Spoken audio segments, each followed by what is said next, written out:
ថ្ងៃនោះទេគ្មានអ្នកណាល្អជាងប្រពន្ធសុំទុំលើកមុនតែបងឲ្យអូនឯកា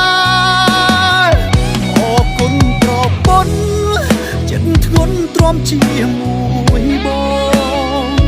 អរគុណមុនអងតែងលះបង់ដើម្បីក្រុមគ្រួសារជីវិតបងគឺមិនអាចបាត់បង់ជីវ៉ាបងចង់ប្រាប់អូនថាគ្រួសារនេះខ្វះអូនមិនបានមានពេលខ្លាំងប្តីអ្នកនេះមិនចេញយកចិត្តធ្វើឲ្យតូចតន់វមិនអូនគិតច្រើនបងក៏ដឹងច្បាស់តែបងនឹង